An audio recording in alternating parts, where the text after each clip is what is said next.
오늘도 성령 충만을 사모하며 새벽을 깨우며 기도의 자리에 나오신 모든 성도님들을 환영하고 축복합니다. 누가 주를 따라 섬길 수 있습니까? 누가 죄를 떠나 주만 따를 수 있습니까? 누가 주를 섬겨 남을 구원할 수 있습니까? 누가 주의 뜻을 따라 갈 수 있습니까? 우리의 힘이나 능으로는 결코 할 수 없는 이름을 겸손히 고백합니다. 오직 우리를 부르신 하나님의 은혜로 그 은혜만으로 하나님을 따를 수 있음을 고백합니다. 항상 하나님의 은혜 안에 거하며 감사하며 겸손하며 제자의 도를 따라가는 신실한 하나님의 백성 되게 하옵소서. 이 새벽을 깨우며 오늘 하루의 삶을 하나님의 뜻을 구하며 시작하는 새벽 기도의 용사들에게 죄악된 세상을 넉넉히 이길 힘과 지혜를 주시고 복음의 빛을 발하게 하옵소서. 담임 목사님 영육간에 강건하게 하시며 모든 사역 위에 성령님의 놀라운 역사와 은혜가 나타나게 하옵소서. 원로 목사님 건강 지켜주시고 평안과 기쁨으로 충만케 하옵소서. 장로님과 모든 성도들 머리머리 위에 하늘의 풍성한 복과 은혜를 허락하시며 믿음의 길을 끝까지 달려갈 수 있도록 힘과 능력 더하여 주옵소서. 군복무 중인 주의 자녀들, 해외에 나가 있는 주의 자녀들을 지켜주시고 선교사님들의 모든 사역 위에 능력을 부어 주옵소서. 천사 찬양대의 찬양을 기쁘게 받아 주시오며 크신 복을 내려 주옵소서. 예수 그리스도의 이름으로 간절히 기도드립니다. 아멘. 오늘 하나님께서 우리에게 주시는 말씀은 사무엘하 11장 1절부터 13절까지의 말씀입니다. 구약성경 478면에 있습니다. 사무엘하 11장 1절부터 13절까지의 말씀, 한 절씩 교독하실 때 살아계신 하나님의 음성 들으시기 바랍니다. 그 해가 돌아와 왕들이 출전할 때가 되매 다윗이 요압과 그에게 있는 그의 부하들과 온 이스라엘 군대를 보내니 그들이 암몬 자손을 멸하고 랍바를 에워쌌고 다윗은 예루살렘에 그대로 있더라. 저녁 때에 다윗이 그의 침상에서 일어나 왕궁 옥상에서 거닐다가 그곳에서 보니 한 여인이 목욕을 하는데 심히 아름다워 보이는지라.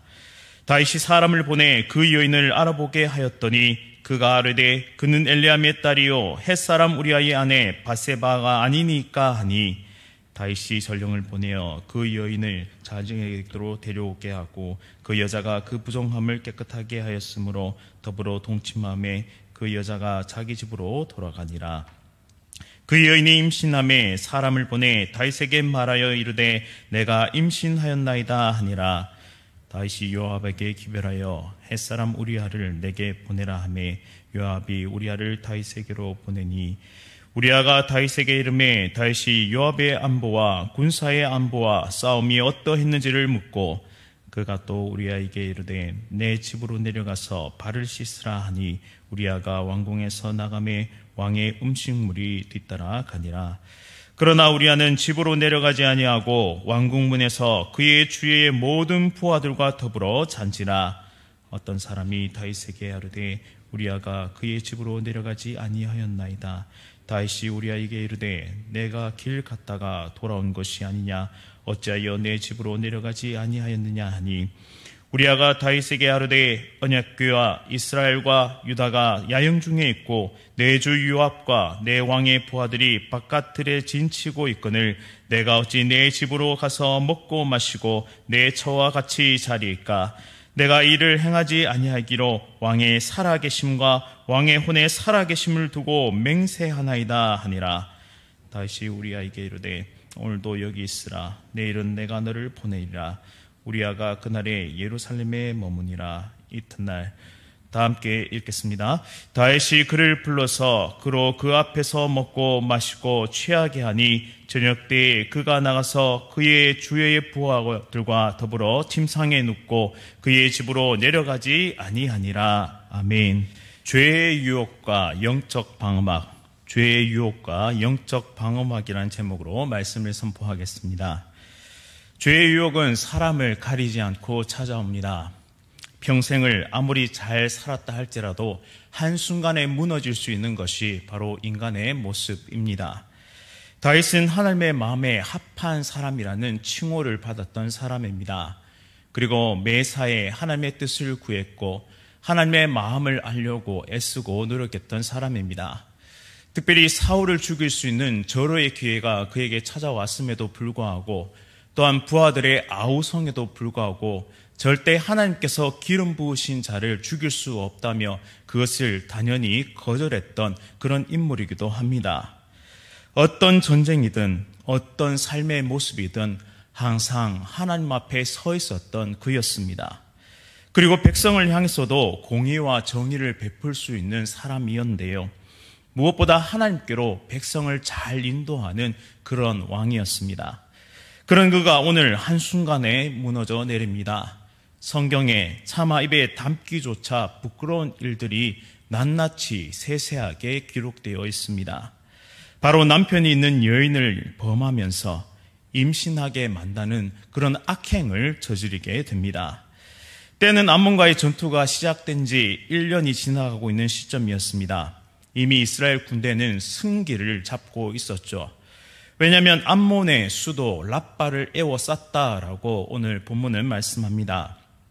이 수도만 함락된다면 지난날의 치욕을 완전히 씻고 평화를 찾을 수 있습니다. 그런데 이 시점에서 다윗은 전장에 나가 있지 않았습니다. 예루살렘 왕궁에 있었다라고 말씀합니다. 2절에 저녁 때에 다윗이 그의 침상에서 일어났다라고 말씀하고 있는데요. 이것은 단순히 그가 늦잠을 잤다라고 말하는 것 이상의 의미를 가지고 있습니다. 지금 전장에 나가 목숨을 걸고 치열하게 싸우고 있는 부하들과 대조적인 모습인데요. 이것은 영적으로 나태함에 빠져있는 다윗의 모습, 영적인 게으름에 빠져있는 다윗의 모습을 보여주는 장면입니다. 이미 다윗은 영적으로 매우 무뎌져 있는 상태였고 영적으로 게으른 상태에 빠져 있었다라고 볼 수 있습니다. 이 나른한 저녁 시간에 왕궁을 거닐고 있던 다윗의 눈을 번쩍 뜨게 하는 것이 있었으니 그것은 바로 한 여인의 목욕하는 장면이었습니다. 다윗은 사람을 보내 그 여인이 누구인지 알아보게 하였습니다. 이때 돌아온 신하는 그 여인이 햇사람 우리아의 아내가 아니니까 라고 반문합니다. 이러한 반응은 바로 다윗에게 있어서 이 인물이 익숙한 인물이었다. 특별히 우리아가 다윗의 충신이었기 때문에 그의 아내가 아닙니까? 라고 말하고 있는 것입니다. 이 말을 들었을 때 다윗 왕은 내 이웃의 아내를 탐내지 말라라는 이 말씀, 바로 십계명의 말씀을 떠올려야 했습니다. 하지만 그는 이미 영적 나태함에 빠져 있었기 때문에 영적 방어력이 완전히 사라진 무방비 상태에 놓이게 된 것이죠. 다윗은 다시 전령을 보내어 밧세바를 데려오라고 명령합니다. 그리고 4절은 밧세바의 임신이 다윗으로 인한 것임을 정확하게 보여주고 있습니다. 밧세바는 월경이 끝이 났고 정결 예식을 치른 후였습니다. 바로 가임기에 있었다는 사실인데요. 남편 우리아는 지금 전장에 나가 있습니다. 이제 5절의 임신 소식은 다윗에게 천청병력과 같은 소식이었습니다. 사람들은 본능적으로 자신의 죄를 덮으려고 합니다. 죄를 인정하고 회개함에도 불구하고 다윗도 예외가 아니었습니다. 다윗은 전장에 나가 있는 우리아를 불러들이게 되는데요. 왜입니까? 우리아를 밧세바와 동침하게 하여서 밧세바가 임신한 아이가 마치 우리아의 아이인 것처럼 그렇게 속이기 위함이었습니다. 서양 속담에 한 가지 거짓말을 숨기기 위해서는 7개의 거짓말이 필요하다라는 말이 있습니다. 이처럼 죄를 은폐하기 위해 다윗은 추악한 짓을 멈추지 않고 있습니다. 이에 대조적으로 우리아는 충직한 모습을 보여주고 있는데요. 다윗 왕의 그 명령, 집으로 내려가서 발을 씻으라는 이 명령을 거절합니다. 여기서 발을 씻으라는 것은 아내와 동침하라는 뜻을 가지고 있습니다. 우리아가 이 왕의 명령을 어기면서까지 집으로 내려가지 않은 이유는 두 가지가 있었는데요. 첫째는 종교적인 이유였고 두 번째는 바로 군인으로서의 충심 때문이었습니다. 언약궤가 아직 전장에 남아져 있었고 군 사령관 요압과 그의 전우들이 전장에 있는데 어찌 나만 집으로 가서 평안하게 누릴 수 있겠나라는 뜻입니다. 이미 영적 감각을 잃어버린 다윗 왕과 이와 대조되는 하나님과 그리고 왕 앞에서 그의 주 앞에서 충성을 다하는 우리아의 모습은 죄가 한 인생을 얼마나 어둡게 만들 수 있는지를 분명하게 보여주고 있습니다. 아예 눈과 귀를 다 닫아버리고 오로지 욕망, 특별히 자신의 죄를 덮고 은폐하려는 데 집착하도록 만드는 것이죠. 다윗은 자신의 계획이 순탄하게 진행되지 않자 두 번째 계략을 떠올립니다. 그것은 먹고 마시고 취하게 만드는 것이었죠. 이성이 온전할 때는 충심을 지킬 수 있겠지만 이성이 마비되면 그도 넘어지지 않을까 하는 계략이었습니다. 그러나 우리아는 이번에도 집으로 내려가지 않고 그의 부하들과 함께 밤을 지새웁니다. 오늘 본문은 다윗이 죄의 유혹에 어떻게 반응했고 또 어떻게 죄의 문제를 해결하려 했는지를 적나라하게 보여주고 있습니다. 이러한 모습은 바로 우리 인간들이 어떻게 죄에 대해서 반응하고 있는지에 대해서 보여주는 그런 모습이며 또한 우리에게도 경각심을 불러일으키는 장면이라고 할 수 있겠습니다. 첫째는 죄의 유혹은 사람을 가리지 않는다는 것입니다. 평소에 성군이라도 평소에 거룩한 사람이라도 한순간에 무너질 수 있다는 사실이죠. 영적 나태함은 그 누구에게나 찾아올 수 있고 그것은 우리의 눈과 귀를 막아서 하나님의 말씀으로 나갈 수 없도록 만든다는 데 있습니다. 둘째는 죄의 유혹이 때와 장소를 가리지 않고 찾아온다는 것입니다. 다윗은 왕위에 올랐고 태평생대를 이루었습니다. 조문단에게 치욕을 안겨주며 용병을 구입해서 전쟁을 일으켰던 암몬을 처단하고 이제는 막강한 강대국으로 일어서는 중이었습니다. 다윗의 삶에 있어서 가장 정점을 찍는 시기였습니다. 마치 다 이룬 것처럼 느껴지는 모든 수고와 땀의 보상을 받는 것처럼 느껴지는 이때에 바로 죄의 함정이 쫙 펼쳐지게 된 것이죠. 우리도 마찬가지입니다. 죄를 지은 사람을 비난하며 나는 그렇지 않겠노라고 단언하지만 우리도 넘어질 수밖에 없는 죄인임을 항상 기억하고 인정해야 합니다. 또한 많은 것을 이룬 것처럼 느껴지는 이 순간이 가장 영적으로 게으를 수 있는, 나태할 수 있는 순간임을 명심해야 합니다. 영적으로 게을러지는 그 순간 욕망을 자극하는 사탄의 공격은 더욱 거세질 것입니다. 그렇게 우리는 영적 방어막을 쳐야 하는데요. 이 영적 방어막은 오직 하나님의 은혜를 구하는 데서 얻을 수 있습니다. 우리의 힘이나 능으로 죄의 유혹과 싸운다면 우리는 백전백패할 수밖에 없죠. 죄의 유혹은 그만큼 강력한 것입니다. 하지만 하나님은 우리의 방패와 요새와 산성이 되어 주셔서 우리 안에 있는 그런 모든 죄성과 싸워 이길 수 있도록, 우리의 외부적인 모든 공격으로부터 우리를 지켜낼 수 있도록 이러한 영적 방어막을 칠 수 있도록 은혜를 베풀어 주십니다. 그 누구도 뚫을 수 없는 영적 방어막은 우리 내부에서 나타나는 것이 아니라 바로 하나님께서 주시는 은혜로 말미암은 것임을 우리는 항상 기억하면서 그 은혜의 말씀을 통해서 우리를 두르고 지키시는 하나님을 바라볼 수 있기를 간절히 바랍니다. 혼자 큐티하고 개인 경건의 시간을 가지는 것은 매우 중요합니다. 하지만 더 중요한 것은 함께 모여 말씀 가운데 거하고 기도하는 것이 매우 중요합니다. 왜냐하면 우리 각 사람을 하나님의 은혜로 불러주셨지만 동시에 우리는 한 몸 공동체의 교회 공동체로 불러주셨기 때문입니다. 은혜의 자리를 사모해야 하는 이유는 우리가 불완전한 인간이기도 하지만 우리가 하나님 안에서 하나로 지어가는 존재이기도 하기 때문입니다. 거룩한 주의 자녀로 정결한 삶을 살아가기 위해 우리는 몸부림쳐야 합니다.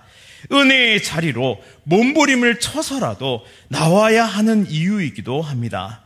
우리 스스로는 죄에 대한 방어력을 결코 생길 수 없고 또한 그러한 저항력을 가질 수 없기 때문이죠. 다윗은 철저하게 실패했습니다. 하지만 하나님은 다윗 언약을 신실하게 지켜나가십니다. 다윗이 실패하였지만 내 집과 내 나라가 내 앞에서 영원히 보존되고 내 왕위가 영원히 견고하게 서리라라는 이 약속을 지키십니다. 그런데 잊지 말아야 할 것은 이 실패한 인생에도 신실한 은혜를 베푸시는 동시에 또 한 가지 약속을 지키셨다는 사실입니다. 사무엘하 7장 14절 말씀에 나는 그에게 아버지가 되고 그는 내게 아들이 되리니 그가 만일 죄를 범하면 내가 사람의 매와 인생의 채찍으로 징계하려니와 라는 이 말씀 또한 동일하게 지키셨다는 것입니다. 이에 관해 어떤 학자는 우리아를 죽인 데에 대한 그 배상을 4배나 하나님께서 구하셨다라고 말합니다. 선지자 나단이 앞으로 다윗을 책망하는 그런 장면을 보게 될 텐데요. 그때 이 다윗이 이렇게 고백합니다. 그 양 새끼를 4배나 갚아주어야 하리다라고 말하죠. 이 말대로 암논이 죽고 압살롬이 죽고 아도니아가 죽고 그리고 바세바와의 사이에서 난 이 아이도 죽게 됩니다. 즉 4배의 형벌을 받게 되었죠. 그의 죄를 용서하시고 그의 생명은 보존하셨지만 그 집안에 칼이 떠나지 않고 백주대낮에 아내들을 빼앗아 이웃에게 주겠다는 이 하나님의 말씀도 이루어집니다. 다윗은 하나님의 은혜로 그의 죄를 용서하심을 받았고 생명을 구하게 되었지만 징계 또한 받아야 했음을 우리는 기억해야 합니다. 욕망으로 인한 즐거움은 한순간이지만 죄악의 결과는 참혹하고 두려운 것입니다. 우리의 싸움은 혈과 육의 싸움이 아니라 영적인 싸움임을 기억해야 합니다. 그렇기에 정결한 삶을 살아가기 위해 늘 깨어 있어야 합니다. 말씀의 자리, 기도의 자리를 사모해야 합니다. 왜냐하면 내 속에는 영적 방어막을 형성할 수 있는 그 무엇도 존재하지 않기 때문입니다. 그렇게 항상 하나님께 달려나와 삶의 모든 영역에서 예배가 회복되어지며 하나님의 은혜로 주어지는 영적 방어막을 치고 믿음의 길을 달려갈 수 있는 우리 모두가 될 수 있기를 간절히 바랍니다.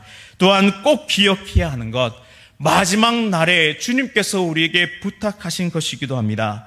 영적으로 늘 깨어있고 잠들지 말고 주님과 동행하는 하나님의 귀한 백성들 다 되시기를 간절히 바랍니다. 그리하여 은혜의 방어막, 죄의 저항력을 가지고 죄의 모든 유혹을 떨쳐버리는 모든 대항의 가족들 다 되시기를 간절히 바랍니다. 말씀을 기억하면서 함께 기도하겠습니다.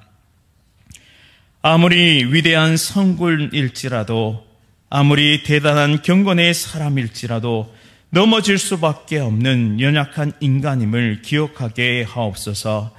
마지막 때에 죄의 유혹은 너무나 강력한 힘이 있다는 사실을 기억하며 영적 방어막을 칠 수 있도록 은혜를 베풀어 주옵소서. 이 은혜의 방어막은 오직 하나님의 은혜로만 가능한 것임을 고백합니다. 그렇기에 말씀의 자리, 기도의 자리를 사모하며 나오는 하나님의 거룩한 백성들 될 수 있도록 은혜를 베풀어 주옵소서. 우리의 힘과 능이 아닌 오직 성령으로 모든 죄악의 유혹을 이겨내는 하나님의 귀한 군사들이 되게 하여 주옵소서. 영적 나태함과 게으름에 빠져 죄의 유혹에 넘어지지 않게 하옵시며 늘 깨어있게 하시고 하나님과 동행하는 삶의 예배자가 되게 하옵소서. 오늘 하루도 하나님께 맡겨드립니다. 우리를 인도하시고 승리케 하옵소서. 예수 그리스도의 이름으로 간절히 기도드립니다. 아멘. 하늘에 계신 우리 아버지여, 이름이 거룩히 여김을 받으시오며 나라가 임하시오며 뜻이 하늘에서 이루어진 것 같이 땅에서도 이루어지이다. 오늘 우리에게 일용할 양식을 주시옵고 우리가 우리에게 죄 지은 자를 사하여 준 것 같이 우리 죄를 사하여 주시옵고 우리를 시험에 들게 하지 마시옵고 다만 악에서 구하시옵소서. 나라와 권세와 영광이 아버지께 영원히 쌓옵나이다. 아멘. 오늘 하루도 성령으로 충만하십시오.